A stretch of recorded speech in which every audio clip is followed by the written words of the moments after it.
14 জন মুসলিম ছেলে গঙ্গা নদীর ওপরে ভাসমান অবস্থায় ইফতার পার্টি করে, চিকেন খায় এবং চিকেনের হাড় গঙ্গা নদীতে নিকেশ করে। এই ভিডিও ভাইরাল হওয়ার সঙ্গে সঙ্গে পুলিশ এই 14 জন ছেলেকে অ্যারেস্ট করে এবং তাদের বিরুদ্ধে সেকশন দেওয়া হয়। আমরা সকলেই জানি যে কাশী হচ্ছে হিন্দু ধর্মের মানুষের জন্য একটি পবিত্র স্থান। প্রত্যেক বছর লাখ লাখ হিন্দু পুণ্যার্থী সেখানে যায়, গঙ্গায় আরতি করে এবং ভগবানের কাছে প্রার্থনা করে। এই পুলিশ ছেলেদের বিরুদ্ধে যে এফআইআর করেছে সেখানে 5টি সেকশন দেওয়া হয়েছে বিএনএস এর এবং একটি সেকশন দেওয়া হয়েছে ওয়াটার পলিউশন অ্যাক্টের। চলুন আমরা সেই বিষয়ে একটু আলোচনা করে নিই। প্রথম সেকশন যেটা দেওয়া হয় সেটা হচ্ছে 298 বিএনএস। বলছে যদি কোনো মানুষ ধার্মিক জায়গায় ড্যামেজ করে, ইনসাল্ট করে, তার বিরুদ্ধে 2 বছরের জেল হবে, ফাইন হবে অথবা উভয়টি হতে পারে।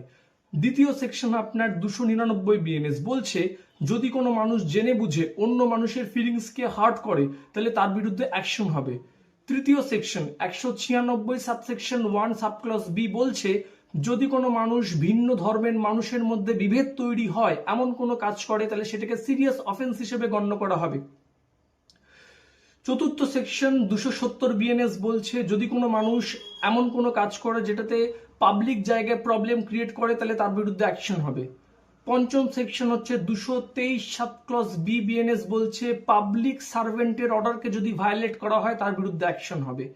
এছাড়াও ওয়াটার পলিউশন অ্যাক্ট 1974 এর সেকশন 24 দেওয়া হয়, সেটা বলছে যে নদীকে পলিউশন করা ইললিগেল।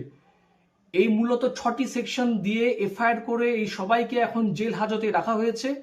এই ব্যাপারে আপনারা কি বলতে চান? আপনাদের গুরুত্বপূর্ণ কমেন্ট আমার ভিডিওতে করবেন।